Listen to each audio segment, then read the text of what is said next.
हरे कृष्णा दोस्तों, welcome to संस्कार शाला। हरे कृष्णा भारवी।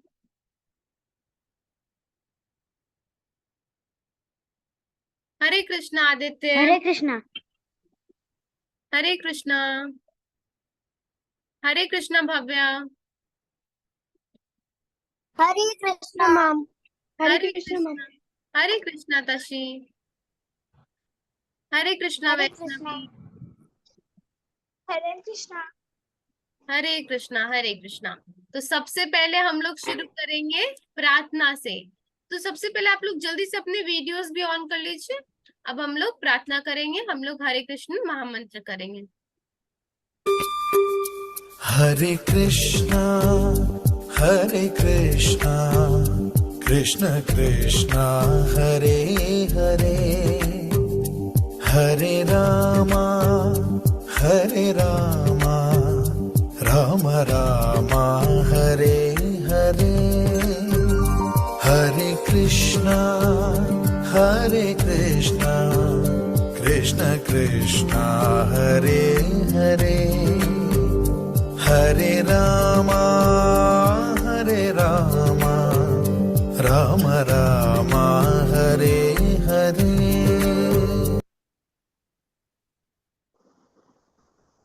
हरे कृष्णा।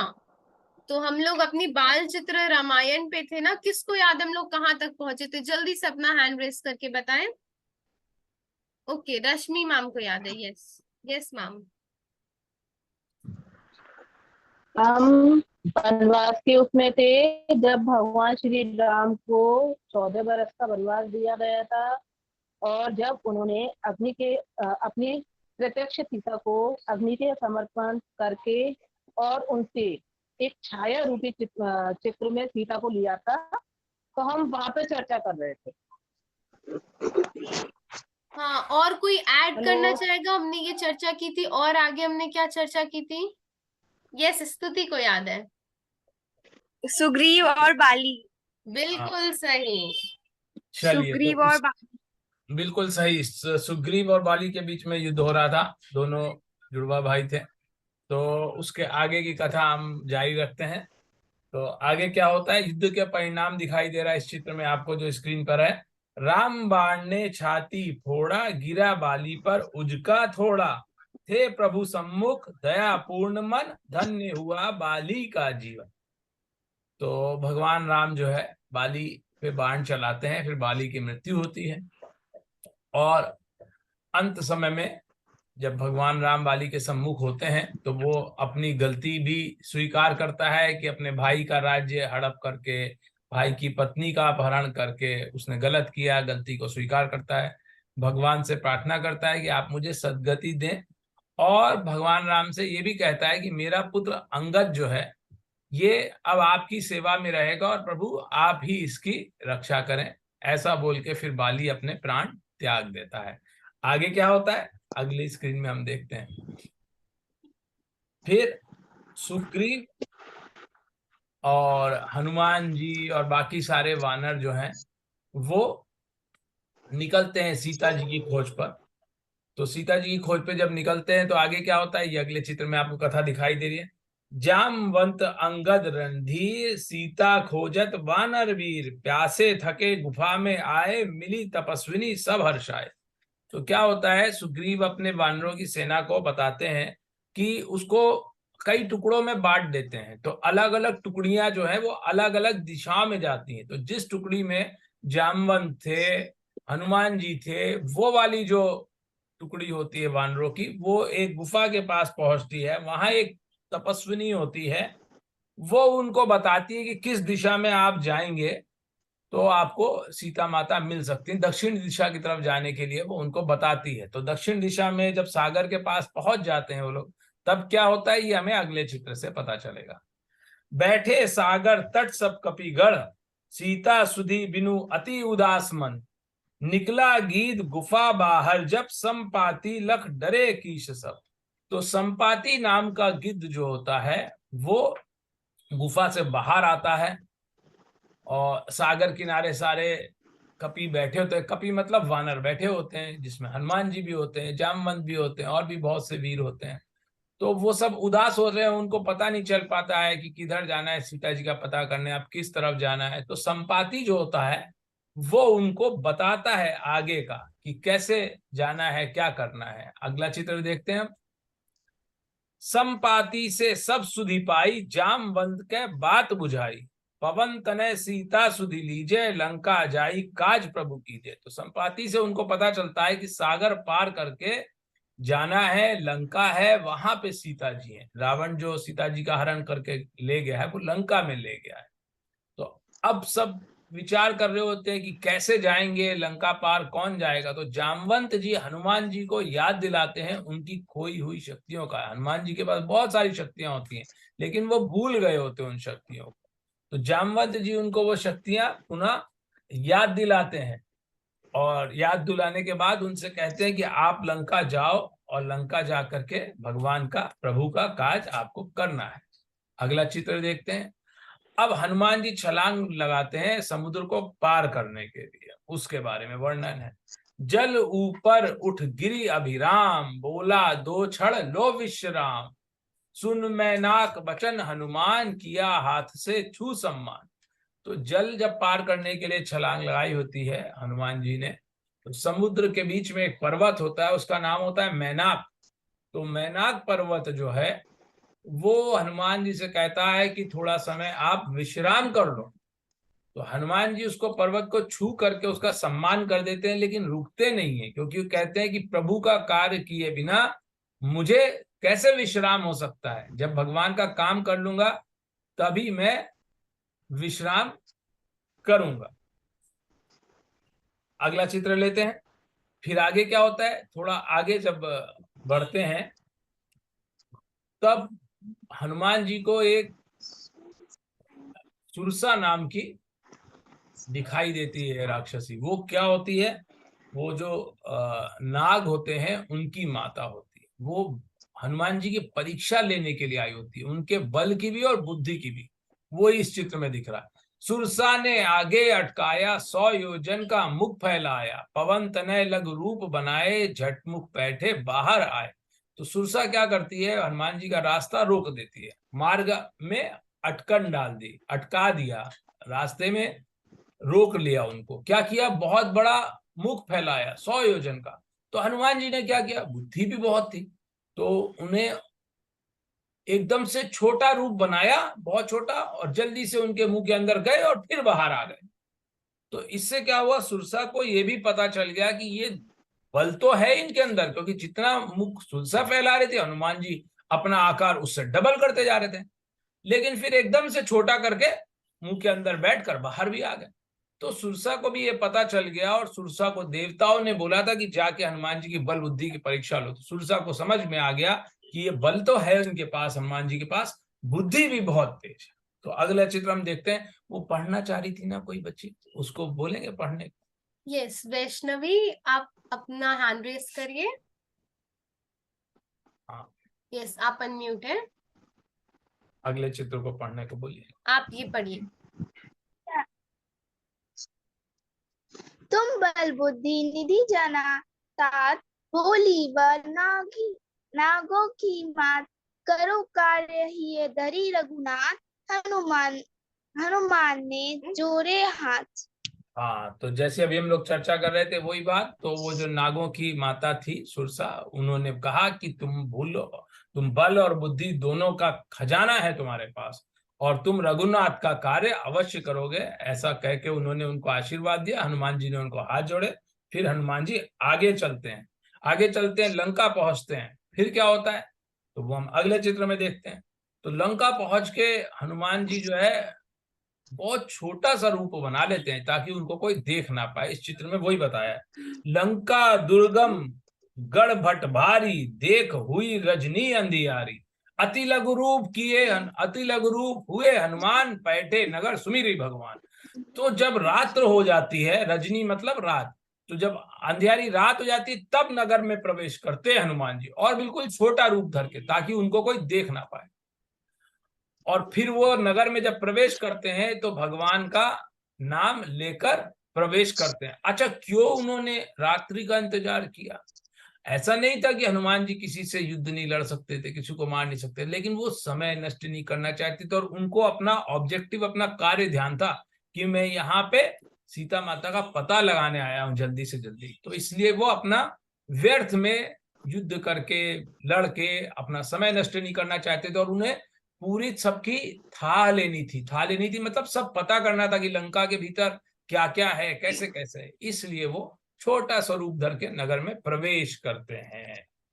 चलिए आगे फिर क्या होता है? आरिका कुछ कहना चाह रही है, आपने हैंड रेस किया बेटा। अनम्यूट करें खुद को। रीड कर सकती हूँ। अच्छा चलिए अगला चित्र आप पढ़ें। यस, रीड करें।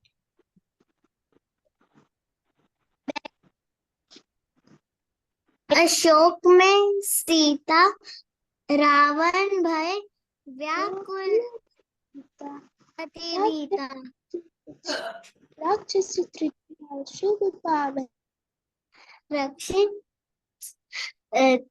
त्रिजटा शुभ पावन मन देती है उनको आश्वासन। आश्वासन। हाँ, तो क्या हुआ कि सीता जी अशोक वन में बैठी हुई हैं और रावण कई बार उनको भय दिखाता रहता है, उससे कभी कभी वो व्याकुल भी हो जाती हैं। तो वहां अशोक वन में एक राक्षसी होती है, उसका नाम होता है त्रिजटा। वो विभीषण जी जो होते हैं ना, रावण के भाई, वो बड़े साधु स्वभाव के होते हैं, बड़े सज्जन पुरुष होते हैं, उनकी पुत्री होती है ये त्रिजटा। तो ये भी वहीं पर होती है अशोक वन में। तो ये उनको आश्वासन देती रहती है सीता जी को, उनसे अच्छी अच्छी बातें करती है, उनको आश्वासन देती है, उनका मन का हौसला बढ़ाए रहती है, ऐसा होता है। चलिए अगले चित्र में पढ़ते हैं। फिर हनुमान जी वहां पर पहुंच जाते हैं अशोक वाटिका में। अशोक वाटिका में पहुंच कर हनुमान जी क्या करते हैं? सीता माता से बात भी हो जाती है, उनको देख भी लेते हैं वो। उसके बाद क्या करते हैं उस अशोक वाटिका में?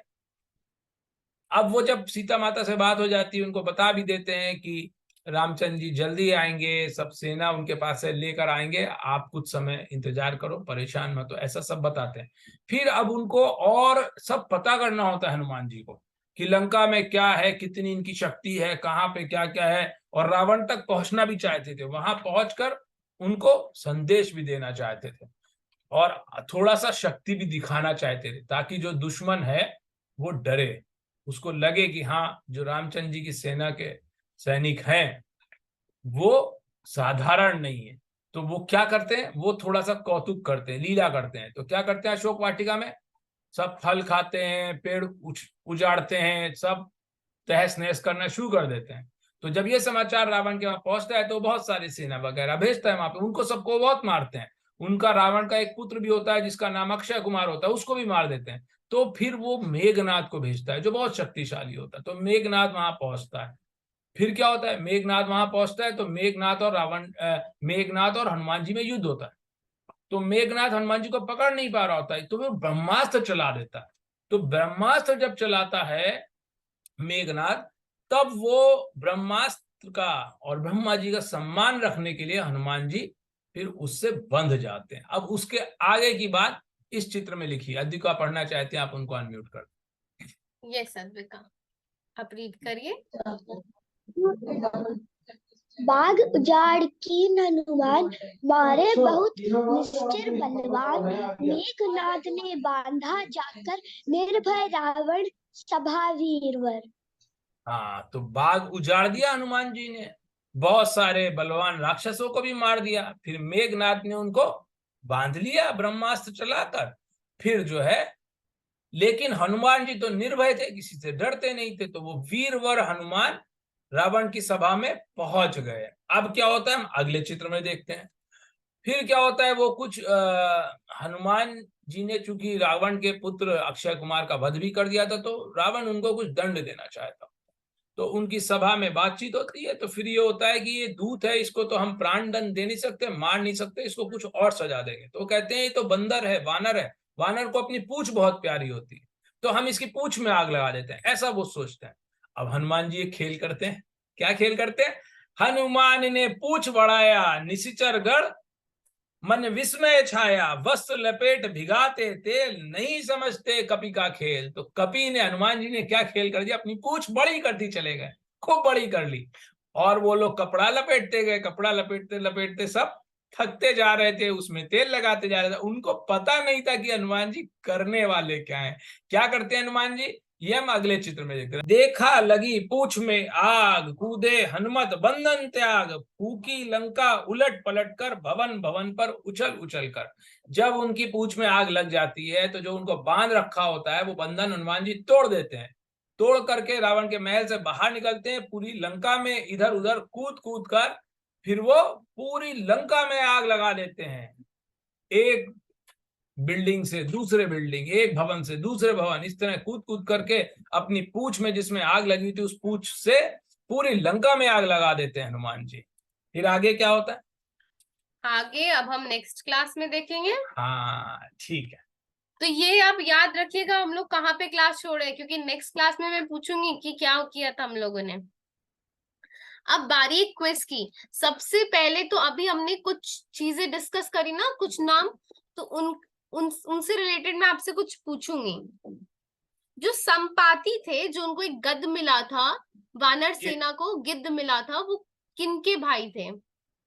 ये कौन बताएगा जल्दी से? संपाति किनके भाई थे? जल्दी से अपना हैंड रेस करें। यस रेयांश। हाँ, वे जटायु के भाई थे। बिल्कुल सही, वे जटायु के भाई थे। दूसरा प्रश्न, रावण जी के एक पुत्र का नाम मेघनाथ था ना, मेघनाथ का एक और नाम था, वो क्या था? कौन बताएगा? जल्दी से अपना हैंड रेस करें। मेघनाथ का दूसरा नाम। यस गौरांशी। इंद्रजीत। इंद्रजीत, बिल्कुल सही। अब ये कौन बताएगा उनका नाम इंद्रजीत क्यों था?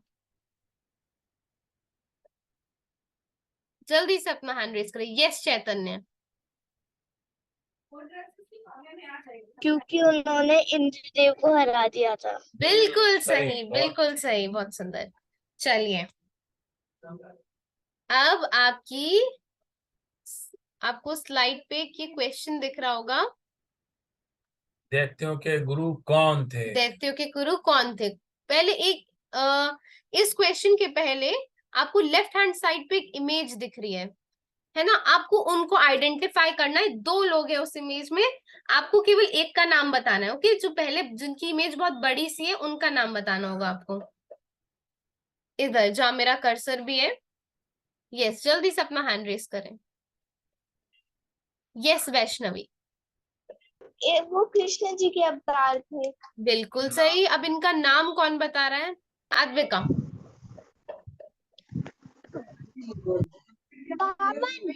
बिल्कुल सही, वामन अवतार।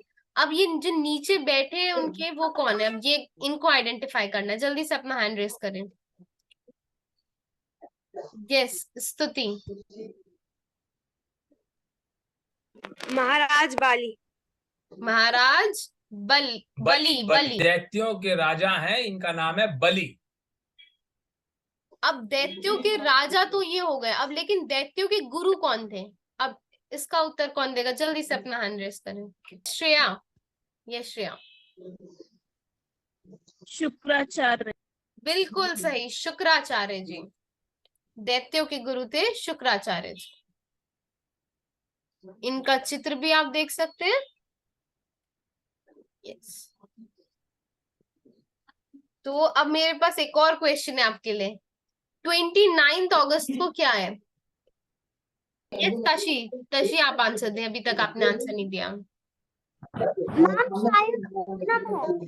बिल्कुल सही, शायद नहीं, पक्का ओनम है 29 को। तो अब हम लोग ओनम की कथा देखें। ओनम की कहानी।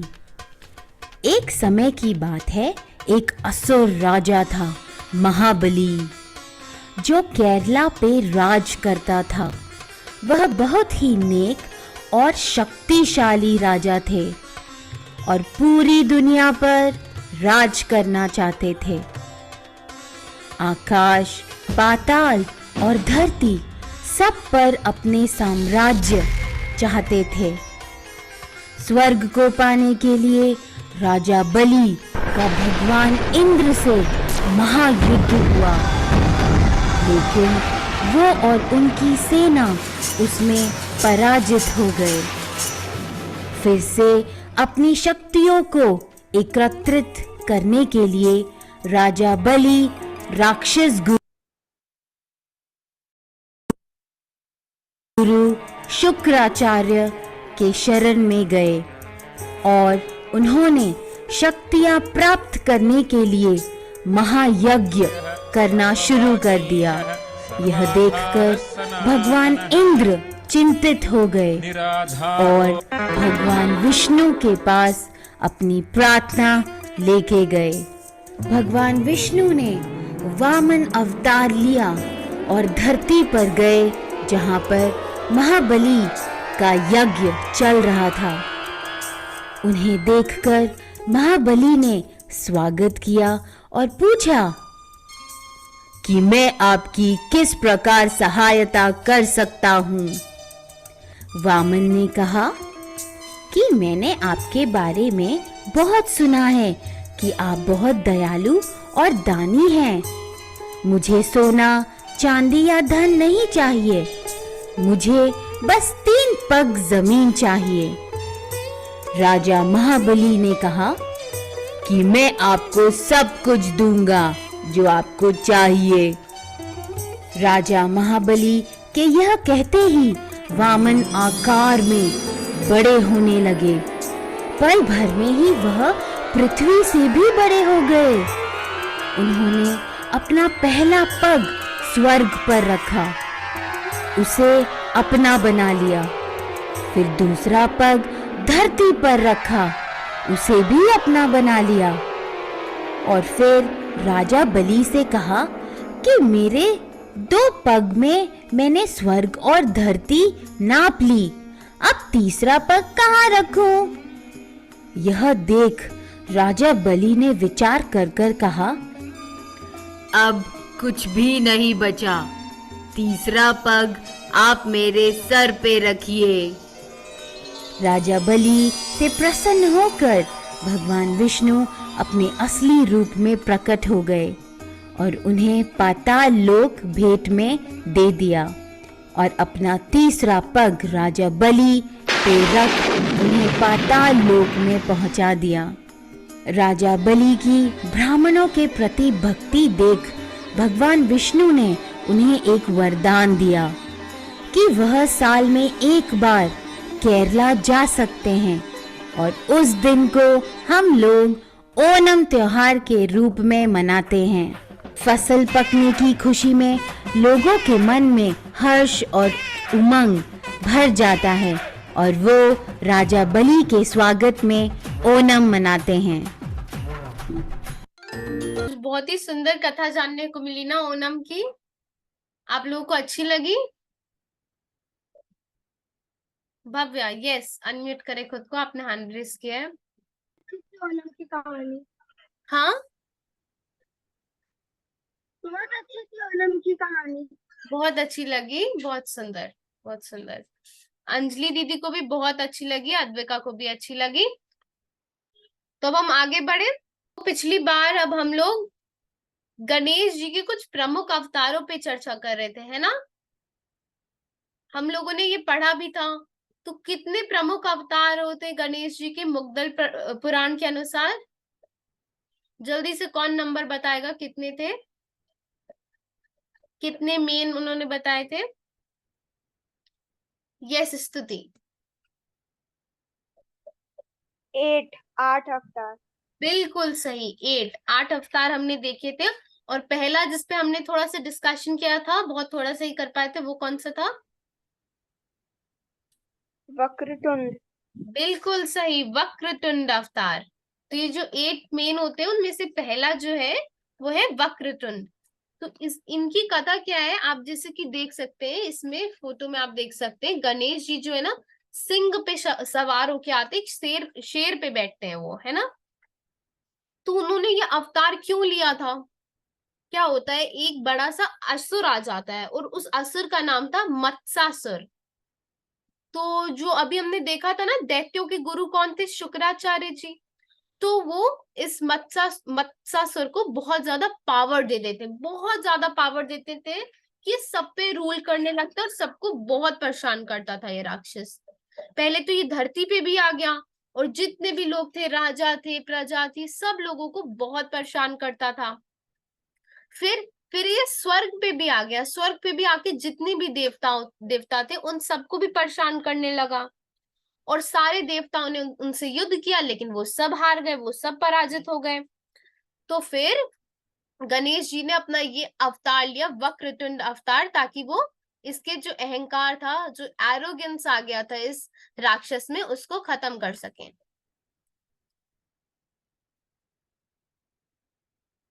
तो क्या होता है, वो ये अवतार लेते हैं और फिर मत्स्यासुर का वध नहीं करते, उसे मारते नहीं है, लेकिन उसको कंट्रोल करते हैं और उसे समझाते हैं और उसका अहंकार जो होता है ना उसको नष्ट कर देते हैं।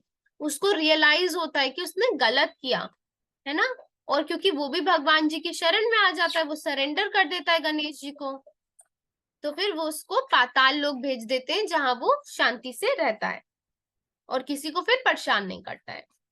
सारे देवता बहुत ज्यादा प्रसन्न हो जाते हैं क्योंकि उन्हें उसके असुर के राज्य से छुटकारा मिल जाता है उसके पावर से। अब पापा आपका एक क्वेश्चन था। हाँ, मेरा प्रश्न ये है कि हमने बहुत बार गीता के कई श्लोकों पे चर्चा की है, तो अभी आप जो कथा बता रही थी बच्चों को, ये गणेश जी वाली और मत्स्यासुर वाली, तो उसको बहुत अहंकार था, उसका अहंकार खत्म किया गणेश जी ने। तो हमने गीता के बहुत से श्लोकों पे चर्चा की है, समझ गई आप तो कहाँ रहे कौन सा श्लोक वो है जिसमें अहंकार के बारे में, या किस अध्याय में वो आया है? हमने कई बार उस अध्याय पे चर्चा की है। और वो अध्याय इतना स्पेशल है, केवल उस अध्याय के 2-3 श्लोक के स्टार्टिंग के श्लोक है। मैं आपको ये भी हिंट दे रही हूँ, उस पे हमने तो 4, 5, 6 क्लासेस में चर्चा करी हुई, बहुत बार चर्चा करी है। उसमें गुड क्वालिटीज और बैड क्वालिटीज के बारे में पता चलता है। अब तो आपने सभी बता दिया। कौन जल्दी से अपना हैंड रेस करे, किसको याद है कौन सा अध्याय है ये? यस, रेयांश। 9वां अध्याय। 9वां अध्याय, no. Advika, yes Advika. Convert करना था ना, दिख नहीं था आपको? कन्वर्ट पे क्लिक करना है। नहीं, कोई बात नहीं, अभी हम लोग ट्राई करते हैं। अभी नहीं आया तो अभी आंसर आ जाएगा, आप लोग ट्राई करो। 6th नहीं है, 9th नहीं है, कोई बात नहीं, हम लोग इस बार याद कर लेंगे, है ना इसे। मैं थोड़ा सा और हिंट, नहीं यस रेयांश। 15वां। नो नहीं। अच्छा, 15वां के लिए बहुत ही पास है। मैं आपको अच्छा चलिए, नहीं, कौन से अध्याय पे हमने अपनी क्लासेस में सबसे ज्यादा चर्चा करी है? तशी बताएगी। यस तशी।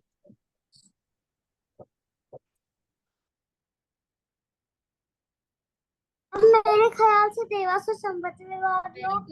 सही, बिल्कुल सही। 16वां अध्याय है देवासुर संपद विभाग योग, जिसमें दैवीय गुणों के बारे में भी बताया है और आसुरी गुणों के बारे में बताया है। तो किसी बच्चे को श्लोक याद है क्या? अच्छा, मैं थोड़ी सी हिंट देता हूँ, फिर शायद कोई बच्चा बताएगा। दंभो दर्पोभिमान, याद आया? कोई नहीं, कई बच्चों ने याद किया था। हाँ यस, रेयांश को याद आया। यस रेयांश।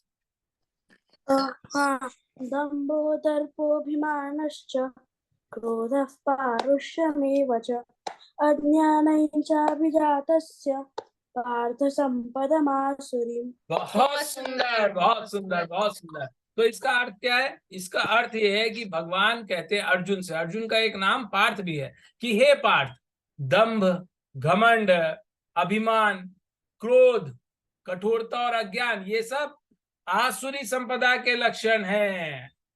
तो जो जिन लोगों में आसुरी संपदा होती है, एक दैवीय संपदा होती है, दूसरी उसका विपरीत आसुरी संपदा, good qualities, bad qualities, divine qualities, demonic qualities. तो डेमोनिक क्वालिटीज जो है आसुरी संपदा, उसमें ये आते हैं दंभ, दर्प, अभिमान, क्रोध, कठोरता, ये सब। तो बहुत बहुत सुंदर रेयांश, बहुत सुंदर।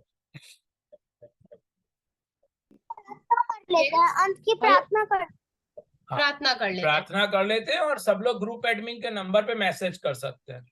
नाम संकीर्तनम यस्य सर्व पाप प्रणाशनम प्रणामो पापो प्रणाशनम नमस्तम प्रणामो दुःखमनस्तम परम। नमामि हरे जिन परम। भगवान का नाम संकीर्तन सभी उनका पापों नाम का नाश करने संकीर्तन वाला सभी पापों का और प्रणाम दुख नाशक है, उन परमेश्वर को मैं नमन करता हूँ। हरे कृष्णा। तो अब हम लोग मिलेंगे अगले शनिवार, नेक्स्ट सैटरडे अब हम लोग मिलेंगे। हरे कृष्ण। हरे कृष्णा। कृष्णा। हरे कृष्णा। हरे कृष्ण।